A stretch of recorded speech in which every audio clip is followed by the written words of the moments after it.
कल मैंने स्टूडेंट आपको चैप्टर 9 एक्सरसाइज 9.1 का 3 तक डिस्कस किया था।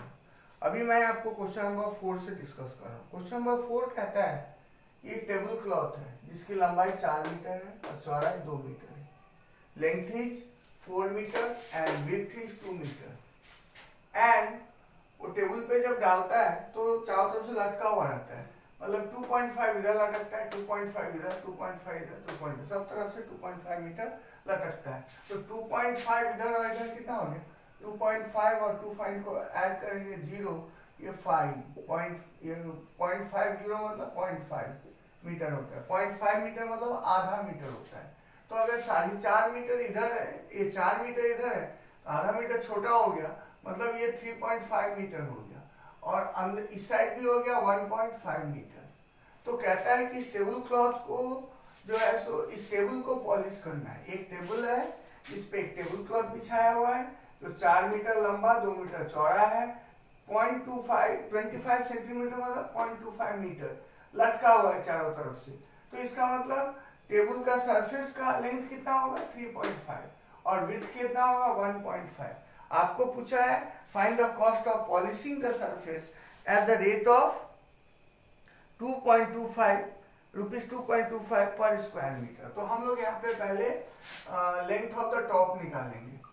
Length of the top of the table, top of the table कितना हो जाएगा, 4 मीटर था, उसमें से आप माइनस कर देंगे 0.5, that is equals to 3.5 metre.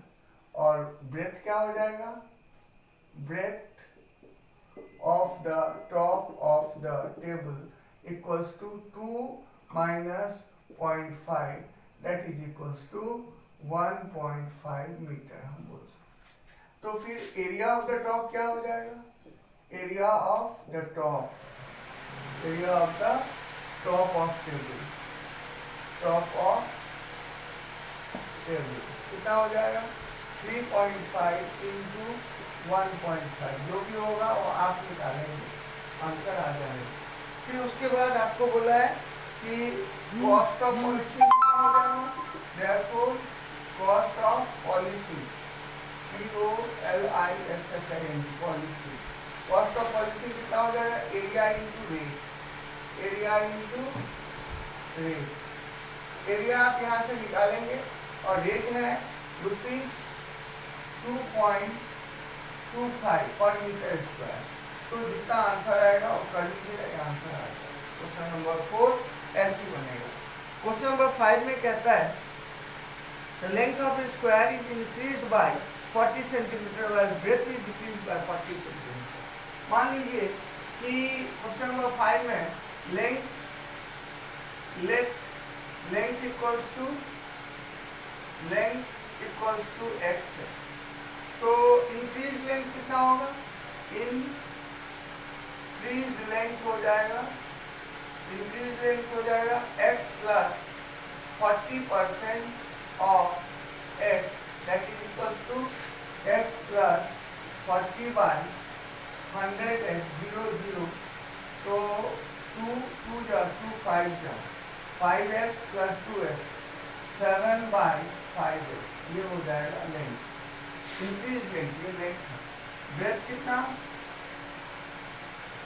Breath equals to y पकड़ लीजिए, ब्रेथ को डिक्रीज कर दिया गया कितना percent, breadth is decrease by 40%। तो डिक्रीज ब्रेथ क्या होगा, डिक्रीज ब्रेथ y था और घट गया, y minus 40% of y, that is equals to y minus 40 by 100y 0 2 जा 2 5 जा, ये हो जाएगा 5 minus 2 3 by 5y। ये आपको डिक्रीज लेंथ हो गया। अब आपको क्या पूछा है question, find the ratio of area of the resulting rectangle so form to that of original rectangle. Original तो एरिया ऑफ resulting रेक्टेंगल। जो नया रेक्टेंगल बनेगा उसका लेंथ कितना है, 7/5x into 3/5x equals to 21/25x square. और area original rectangle का length into breadth यानी कि x इंटू वाई कितना हो गया, ये सॉरी यहाँ पे y था और 3/5y था, इसलिए यहाँ पे 21/25 xy होगा और ओरिजिनल का जो एरिया होगा वो x into y, xy unit जो भी है, स्क्वायर यूनिट, SQ यूनिट जो भी SQ यूनिट जो भी यूनिट।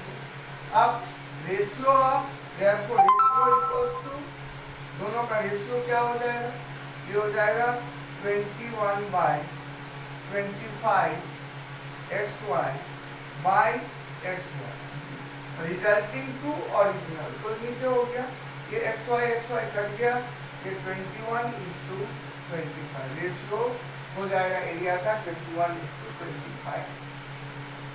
अब देखिए question number 6, a paper in the form of a square, semicircles are drawn inside the square on the two sides at diameter. The semicircular portion are cut off. Find the area of the remaining paper. इसमें क्या कह रहे हैं, इसमें question number 6 में यहाँ पे करता हूँ, एक स्क्वायर है, उसके अंदर दो सेमी सर्कल बनाया गया, एक ऐसी और दूसरा ऐसी। ये 20 मीटर इसका लेंथ है, या मतलब ये डायमीटर है तो ये 10 होगा, ये भी 10 होगा। इस तरह से यहाँ भी ये 20 है, ये 20 है। तो अगर मान लो ये एक सेमी सर्कल, ये एक सेमी सर्कल, तो दो सेमी सर्कल मिलके क्या हो गया, एक सर्कल। और एरिया ऑफ द सर्कल क्या हो गया, area of square equals to 20 into 20 जितना आएगा 400 मीटर स्क्वायर। और area of 2 semi circle equals to area of 1 circle equals to कितना हो जाएगा, पाई आर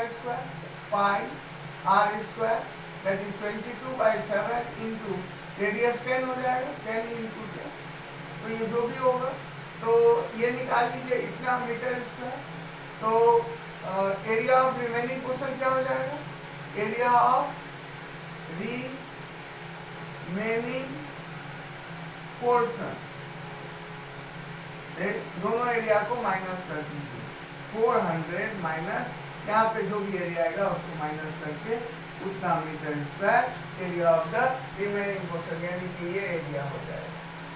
ये जो एरिया है इसका एरिया क्या हो जाएगा, इस स्क्वायर से आधा मतलब एक सर्कल का एरिया माइनस कर दो, तो ये बन जाएगा। Question number 7, to adjacent sides of parallel, what is the ratio of their altitude. 7 में बता देता हूँ कि दो मतलब एल्टीट्यूड ये दिया हुआ है, मान लीजिए ये है एक एल्टीट्यूड, ये मान लो h1 हो गया, और ये मान लो इसका एक साइड x है, और दूसरा एल्टीट्यूड मैं ये ले लेता हूँ, ये मान लो h1 है, ये h2 है, ये मान लो y है। तो आपको बोला है find the what is the ratio of the altitude.